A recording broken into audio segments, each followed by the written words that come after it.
wabarakatuh.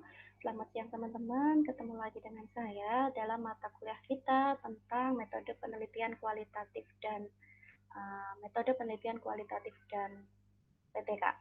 Oke, kita ketemu lagi di sini. Hari ini kita akan membahas, kita sudah mulai masuk kepada bab 2. Kemarin teman-teman sudah mengumpulkan atau teman-teman sudah mengikuti perkuliahan pertama yang kita membahas tentang pendahuluan atau kita membahas tentang latar belakang hingga ke rumusan masalah hingga ke tujuan.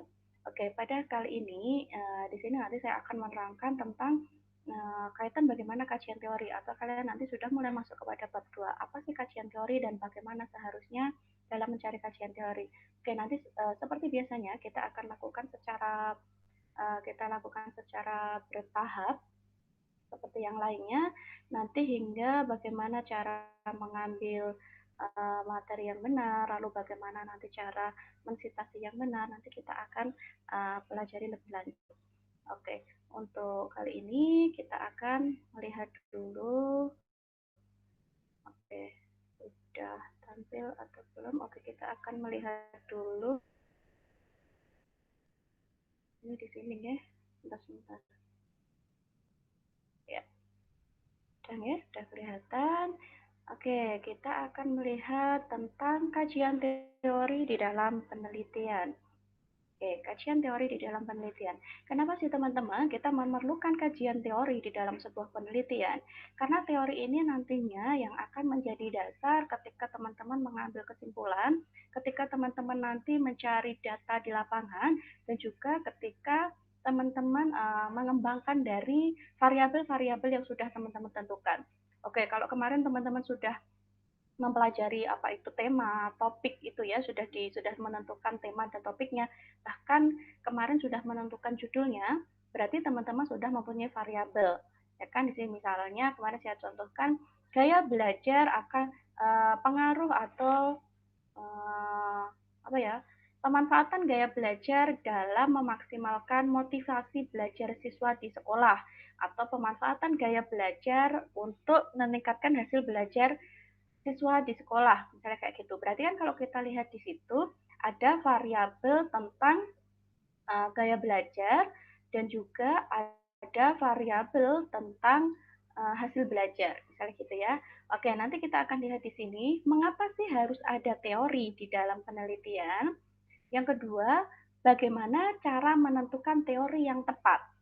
Yang ketiga, bagaimana cara mencari teori yang baik, serta bagaimana proses penentuan dari teori tersebut. Jadi nanti bagaimana prosesnya, bagaimana penggunaan teorinya, nanti akan kita bahas di sini. Baik teman-teman, apa itu teori? Kalau kita melihat di sebelah kanan, kita lihat bahwa ini saya ambil dari gambar ya. Ini ada sebuah gambar, di situ berisi cangkir, ya kan? Ini seperti cangkir kosong.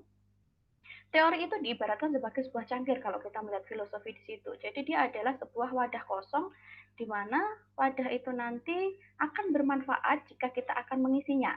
Gitu kan? Jadi kalau cangkir aja kamu kan nggak bisa minum, nggak bisa menikmati apa itu isi di dalam cangkir. Nah, ketika nanti kamu campur kopi, campur teh, campur air, kan menjadi sajian enak tuh sebuah kopi yang lezat, misalnya kayak gitu ya. Nah, ini sama juga kalau kita berbicara tentang teori, ini berarti kita berbicara seperti wadah kosong, di mana wadah nanti di situ akan kita isi tentang masalah, tujuan, dan juga dari topik yang sudah kalian tentukan. Jadi ketika kalian akan menginjak pada teori, teman-teman itu sudah punya topik, sudah punya rumusan masalah, atau sudah punya masalah, latar belakang masalah kemarin, dan juga sudah punya tujuan dari penelitian itu. Nah, jadi kajian teori ini adalah lanjutan dari 3 faktor atau sebelumnya yang sudah kalian temukan di bab 1, misalnya gitu. Oke, kita lihat sekarang teori. Menurut Kerlingle tahun 1978 menyatakan bahwa teori itu merupakan sebuah konsep, definisi, dan proposisi, atau itu pernyataan dan pernyataan gitu ya. Proposisi itu kan gabungan antara pernyataan dengan pernyataan yang saling terpisah gitu, yang berfungsi untuk melihat suatu fenomena secara sistematik dan menyeluruh. Oke, melalui hubungan antar variabel sehingga akan berguna untuk menjelaskan. Oke, jadi itu adalah konsep definisi, misalnya kalian sudah punya satu variabel gitu ya, tadi saya katakan misalnya contohnya gaya belajar. Berarti kalian sudah harus tahu apa sih konsep dari gaya belajar, apa sih definisi gaya belajar. Sebenarnya gaya belajar itu gabungan dari kata apa saja, atau sebenarnya maknanya itu apa saja, kok bisa disebut sebagai gaya belajar, apa pengaruhnya. Nah, itu berarti nanti sebagai suatu konsep, kata, definisi yang tersusun secara sistematis sehingga nanti dia membentuk suatu kesimpulan dalam sebuah fenomena gitu. Misalnya tadi ingin membahas gaya belajar untuk hasil belajar. Berarti di sini nanti kalian akan mencari teori-teori yang terkait tentang gaya belajar untuk hasil belajar itu sendiri. Misalnya kayak gitu. Jadi harus tahu konsepnya terlebih dahulu. Oke, silakan nanti sambil difikirkan. Teman-teman kemarin itu temanya apa, judulnya apa, variabelnya apa. Diingat-ingat nanti berarti kalian siap untuk mencari teori dari judul yang sudah diajukan atau dari tema yang sudah diajukan. Oke. Teori merupakan sebuah penjelasan atau hal yang menjelaskan tentang sebuah sistem yang nantinya akan mendiskusikan bagaimana sebuah fenomena itu terjadi dan mengapa fenomena itu terjadi demikian. Jadi nanti misalkan di lapangan ya, teman-teman mencari data tadi, misalnya gaya belajar dengan hasil belajar. Kenapa kok bisa ada hubungan antara gaya belajar dengan hasil belajar? Itu kalian bisa kembali lagi teori itu digunakan sebagai pedoman. Namanya peneliti. Jadi peneliti itu bukan sesuatu yang omong kosong. Jadi benar-benar berbicara sesuai data, fakta, dan juga berdasarkan teori pendukungnya. Jadi tidak hanya omong kosong, misalnya gitu ya. Nah, itu teman-teman harus punya landasan. Nah, landasan tersebut itulah yang dikatakan sebagai teori pendukungnya. Misalnya kemarin banyak yang membahas tentang ada yang membahas tentang budaya atau ada yang membahas tentang seni gajah-gajahan. Kalian harus tahu dulu definisi gajah-gajahan itu apa. Definisi dari budaya itu sendiri apa. Bagaimana pengembangannya budaya tersebut, misalnya kayak gitu. Nah, itu nanti akhirnya bisa dijadikan sebagai sebuah kesimpulan dari penelitian kalian itu. Oke, mungkin itu gambaran singkat tentang teori. Oke, kalau kita melihat dari jenis teori penelitian, itu kita bedakan menjadi 3 jenis. Jadi ada 3 jenis teori penelitian. Yang pertama, kalian bisa mengambil yang deduktif. Yang kedua, induktif dan juga fungsional. Kalau kita berbicara deduktif, teori tersebut itu dimulai dari pemikiran ke arah data. Jadi teori itu ditarik atau teori itu didapat dari hasil pemikiran atau dari hasil analisis baru nanti dikaitkan dengan adanya data. Jadi ketika sudah berbicara tentang teori nanti diperkuat dengan data. Misalnya kalian berbicara tentang perceraian, gitu ya.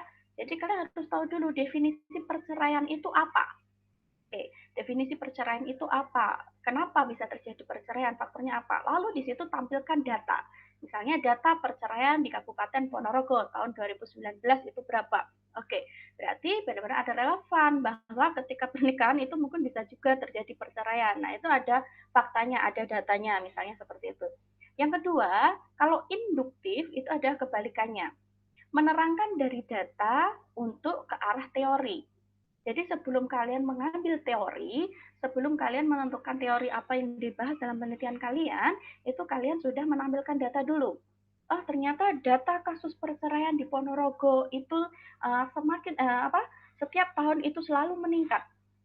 Atau pernikahan dini di Ponorogo itu setiap tahun meningkat. Itu kalian tampilkan data dulu, misalnya data dari pengadilan agama atau data dari pengadilan agama ya, dari pengadilan agama kalian tampilkan, dari situ kalian baru mengerucut ke teori.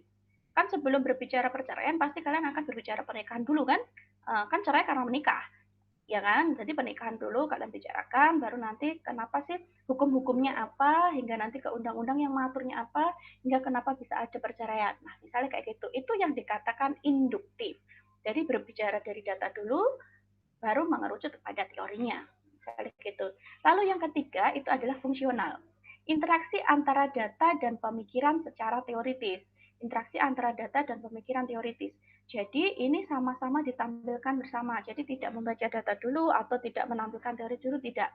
Tapi data langsung dikaitkan. Jadi ketika ada data, langsung kalian tarik kesimpulannya. Ada data, tarik kesimpulan. Ada data, tarik kesimpulan seperti itu. Jadi di sini ada fungsionalnya jelas ketika berbicara apa itu misalnya jumlah penduduk, berarti kalian akan berbicara tentang teori tentang kependudukan.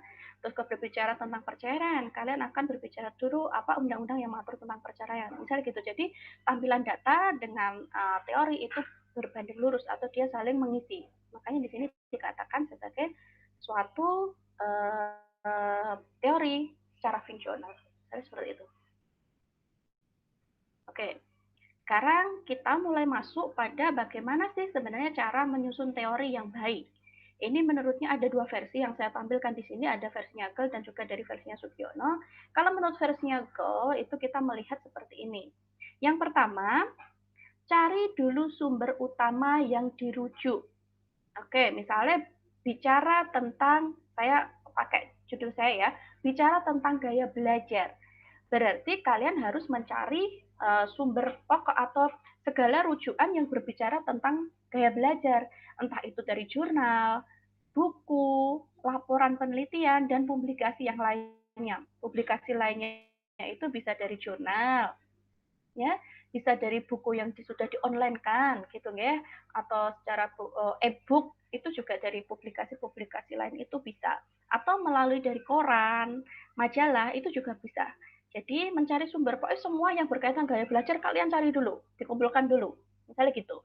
Jadi pokoknya yang berkaitan tersebut atau hal-hal yang mendekati tentang gaya belajar. Kalau ngomong gaya belajar berarti kan ada kaitannya juga dengan apa ya, proses pembelajaran, misalnya gitu. Jadi kalian terkait tentang proses pembelajaran itu juga kalian cari. Pokoknya yang ada kaitannya tentang gaya belajar tadi, misalnya gitu.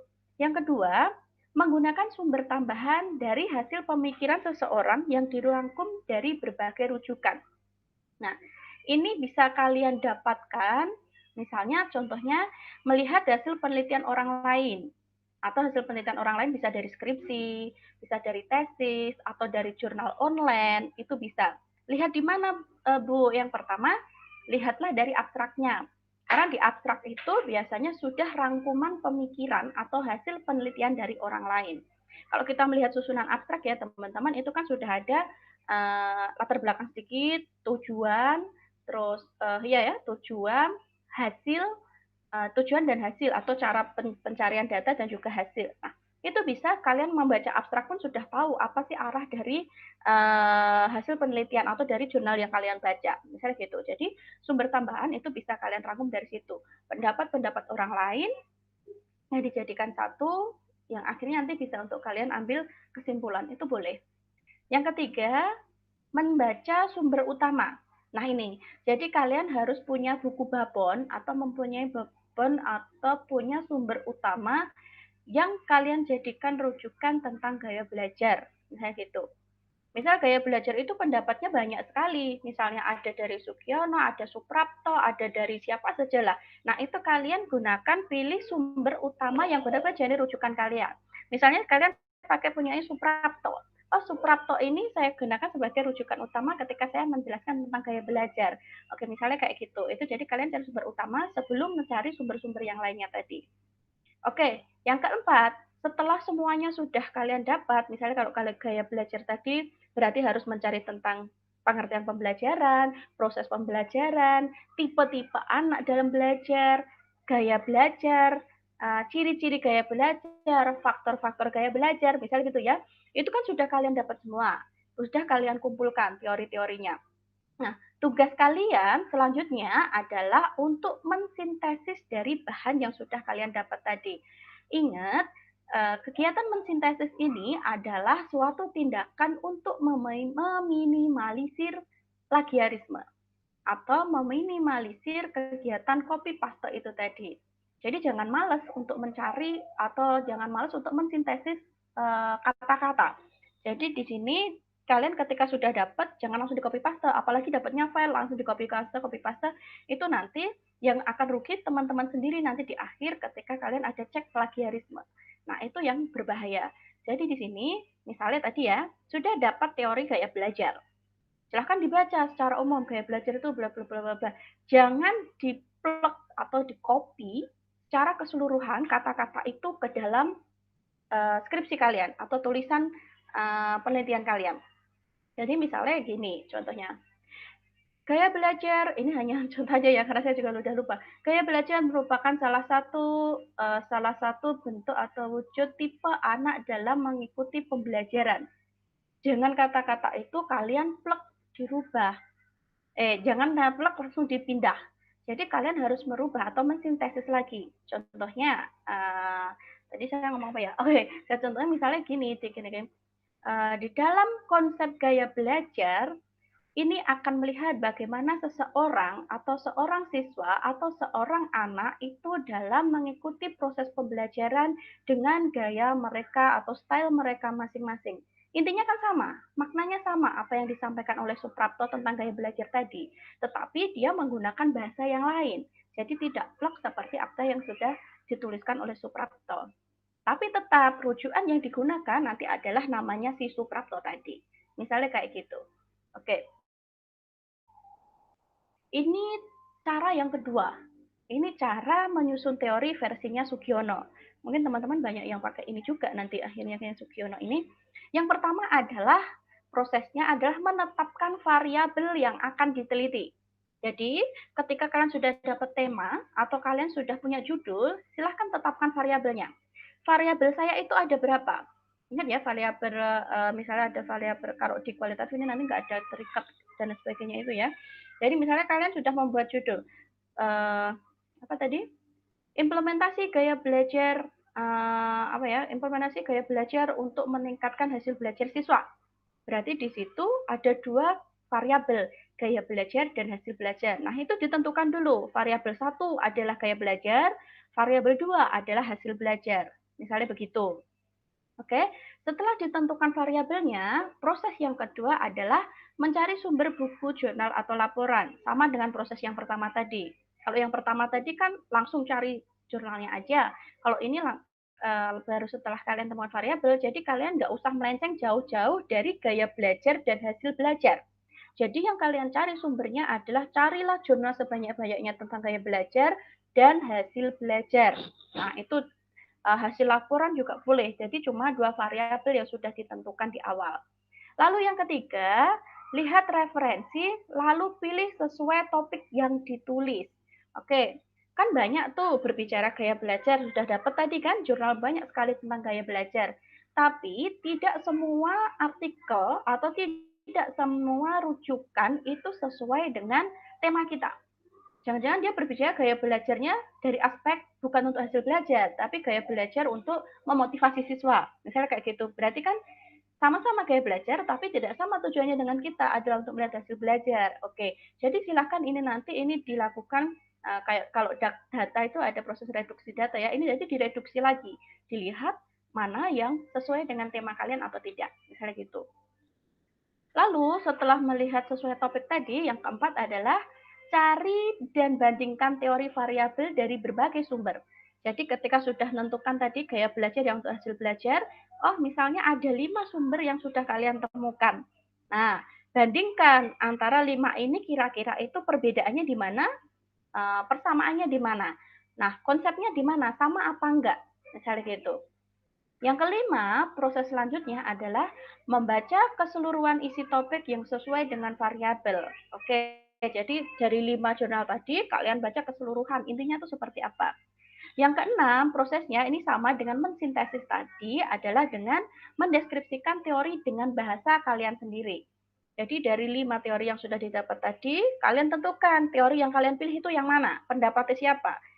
Boleh kelimanya dipakai, boleh kalian hanya condong 2 orang, boleh hanya condong 3 orang, boleh. Lalu deskripsikan sesuai dengan menggunakan bahasa kalian masing-masing. Oke, yang terakhir adalah mencantumkan sumber yang edukatif. Jadi ketika kalian mengambil sudah dapat jurnal, jangan setelah itu dibuang. Jangan setelah itu dihapus dari hasil downloadnya. Jadi simpan setiap apapun yang kalian dapat dari download atau dari perpustakaan itu disimpan. Ditulis tadi judulnya apa, pengarangnya siapa, tahun berapa itu selalu ditulis. Karena ini sebagai sumber untuk referensi di tulisan dan juga sumber untuk nanti di daftar pustaka. Misalnya seperti itu. Jadi saya sarankan dari awal itu sudah buatlah bank data Atau nanti kalau kalian sudah punya Mendeley, nanti habis ini saya ajari tentang Mendeley, jadi kalian akan lebih mudah ketika sudah mempunyai file artikel atau file buku, itu tidak akan hilang. Jadi semuanya terrekod atau terekam di dalam komputer kalian, misalnya kayak gitu. Nanti pertemuan berikutnya akan saya jelaskan tentang Mendeley. Tapi yang penting intinya teman-teman nanti download dulu tentang Mendeley. Mungkin ada yang sudah pernah pakai. Nanti kita review lagi lah kita untuk apa ya, brainstorming lagi, kita berbicara tentang Mendeley lagi. Oke, selanjutnya adalah ini gimana sih cara nulis di kajian pustaka, atau gimana sih cara menulis atau menggunakan tulisan di kajian teori ataupun itu di bagian pendahuluan misalnya gitu. Saya kemarin lihat punya teman-teman, hasilnya teman-teman ya, ada yang sudah sesuai, ada yang belum, ada yang sudah menggunakan daftar rujukan, ada yang belum. Nah, ini seharusnya memang seperti ini, ada model-model pengutipan dalam penelitian. Nah, nanti kalian lebih cocok menggunakan yang mana itu tergantung kalian dan juga tergantung nanti sama pembimbing gitu ya. Oke, yang pertama kita menggunakan model American Psychological Association atau APASTEL. Nah, ini yang paling banyak digunakan atau sudah lazim digunakan, entah itu di jurnal, entah itu di skripsi, terutama untuk bagian penelitian-penelitian sosial, ini paling banyak digunakan adalah menggunakan APASTEL. Yang pertama, di APASTEL ini cirinya hanya ada kata pertama dalam judul atau subjudul ditulis dengan huruf besar. Oke, nanti ada contohnya. Yang kedua, dalam daftar referensi, semua nama pengarang ditulis atau susunan nama dan terakhir. Jika penulis lebih dari satu nama, maka nama dipisahkan oleh koma. Yang keempat, nama pertama dan kedua penulis hanya ditulis inisialnya saja. Yang kelima, tahun terbit selalu disebutkan. Yang keenam, kutipan sumber online didapatkan yang didapatkan dari web itu wajib mencantumkan tanggal, mencantumkan alamatnya, URL-nya, itu semuanya harus dicantumkan. Ini model dari APASTEL. Oke, dan ini saya juga paling senang menggunakan model yang ini karena itu sudah lazim digunakan apalagi di penelitian-penelitian sosial. Oke, ini contoh model APASTEL dalam kutipan dan daftar pustaka. Oke, ini contoh membuat kutipan ya teman-teman. Oke, ini kalau saya mau naruh di depan boleh nggak Bu? Boleh. Ini tadi saya lupa belum ngetikkan kalau contoh di depan ya. Misalnya gini, kalian sudah dapat tadi teori ya tentang metode mengajar kalau ini. Oh iya, metode mengajar. Penggunaan metode mengajar yang bervariasi dapat menggairahkan belajar anak didik. Pada suatu kondisi tertentu, seorang anak akan merasa bosan dengan metode ceramah. Maka, guru perlu mengalihkan suasana dengan menggunakan metode lain seperti metode tanya jawab, diskusi, atau metode penugasan. Sehingga kebosanan dapat terobati dan suasana kegiatan pengajaran jauh dari keluasaan gitu ya. Nah, ini pendapat dari Zamarah dan Zen. Ini cukup nama pertama yang dituliskan. Zamarah dan Zen gitu ya. Ini nama yang akhir, sorry, nama yang akhir karena tadi kalau di APASTEL itu nama pertama itu justru disingkat. Jadi ini nama yang kedua. Misalnya ini Jamarah, SB ini berarti nama pertamanya yang SB ini, terus Jamarah. Zen, A, misalnya Abdul Zen gitu ya. Jadi yang dituliskan nama akhirnya Zennya. Itu. Ini tahun 2006. Misalnya gitu. Bu, misal saya pengen ditaruh di depan, kata-katanya gimana?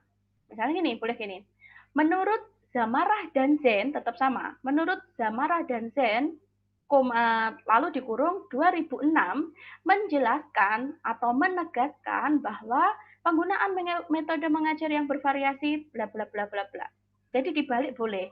Jadi biar biar nggak monoton. Jadi tulisannya itu nggak gitu-gitu aja, itu boleh dikasih di awal dan juga di akhir. Itu versi saya. Tapi kadang ada juga pembimbing yang semuanya harus di belakang, semuanya harus di depan, itu enggak. Kalau saya silahkan bervariasi. Jadi kalau membaca monoton itu kan bosen ya. Jadi silahkan boleh dikasih di depan atau menurut pandangan ini, pendapat lain disampaikan oleh Jamarah bahwa bla bla bla. Atau boleh yang kedua dengan cara seperti ini tadi. Nah, kalau menulis di daftar pustakanya boleh seperti ini. Jadi Jamarah tadi nama yang akhir guys, Jamarah, S.B. Jadi nama awal itu disingkat S.B. Misalnya siapa nih ya? Suryono Broto Jamarah, misalnya gitu ya. Maaf loh ya, ini bukan nama aslinya.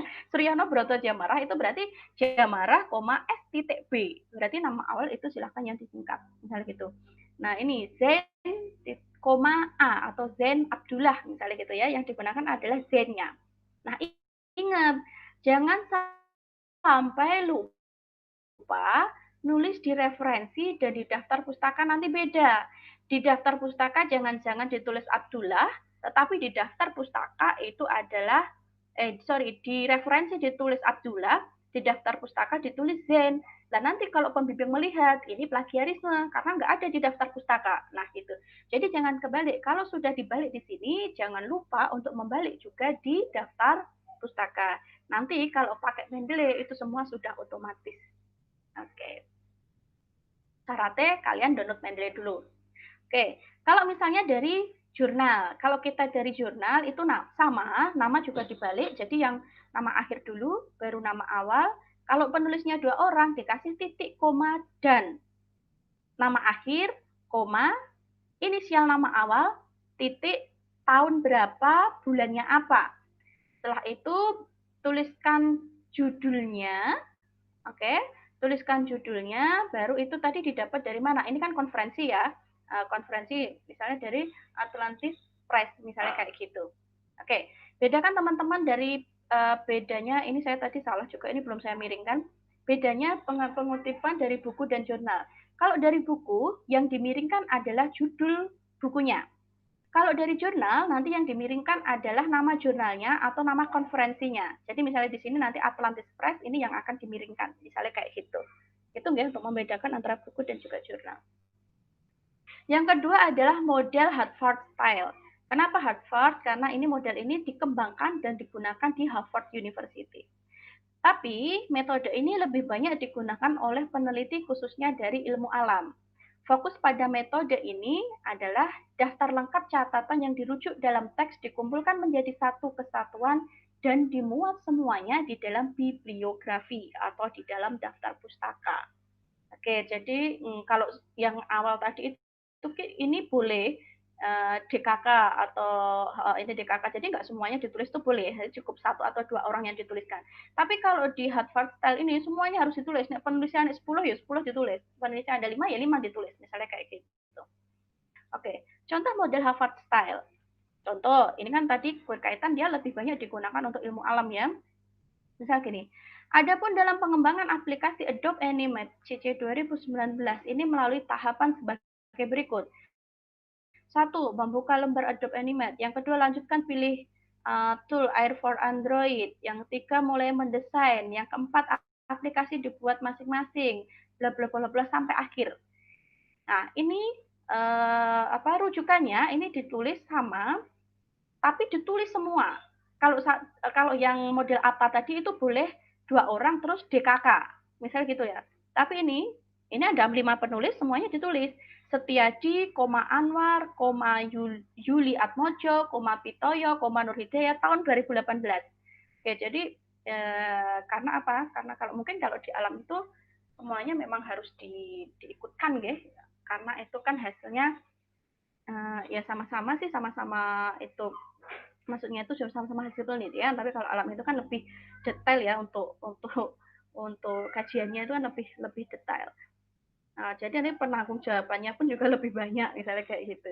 Oke, kalau di daftar pustaka itu juga sama, semuanya ditulis. Jadi kelima tadi itu ditulis, tahunnya ditulis, judulnya ditulis apa, terus nanti sumbernya dari mana, misalnya kayak gitu. Jadi perbedaannya hanya di situ. Jadi perbedaannya kalau di sini itu semuanya ditulis, gitu aja.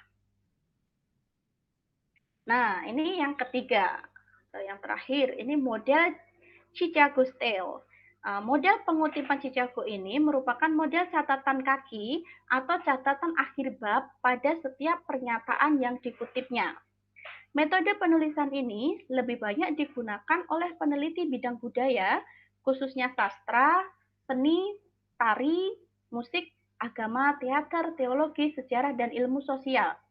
Kenapa kok dari segi ini menggunakan catatan kaki? Karena ini akan memungkinkan peneliti untuk memberikan komentar serta menyebutkan berbagai karya lainnya yang akan dirujuk. Oke, pernah lihat ya bentuk catatan kaki? Nanti ada contohnya di situ. Kalau saya pribadi, saya jarang menggunakan catatan kaki karena ya itu tergantung stylenya masing-masing sih sebenarnya. Itu nanti juga tergantung misalnya kalian mau masukkan ke jurnal, juga ngikutin jurnalnya mau minta stylenya yang apa, Cicaku atau menggunakan Harvard tadi. Misalnya kayak gitu. Kalau menggunakan catatan kaki, nanti perbedaannya contohnya ada di sini. Oke. Contoh model Cicaku style. Contoh, ini penulisannya seperti ini. Jadi nanti akan ada itu tulisan pertama, kutipan kedua dan selanjutnya. Misal ini saya menuliskan pemilihan metode pembelajaran yang variatif akan mampu memotivasi siswa untuk mencapai tujuan pembelajaran yang direncanakan. Metode yang tepat dan cocok sesuai dengan materi pelajaran dan kondisi pembelajaran akan memberikan kontribusi terhadap efektivitas penyajian, uraian, latihan, dan sebagainya. Ini saya kasih satu karena ini adalah rujukan atau pendapat dari orang pertama atau ini referensi rujukan yang pertama. Misalnya gitu. Jadi nanti kalau sudah ada kalimat lagi kalian merujuk lagi misal punyanya Sudibyo, berarti itu nanti rujukan kedua. Selanjutnya yang ketiga punyanya Pak Bambang misalnya gitu ya, itu nanti berarti rujukan yang ketiga. Selanjutnya akan seperti itu. Nah, penulisan di daftar pustaka itu juga sama, mencantumkan sesuai dengan rujukan keberapa.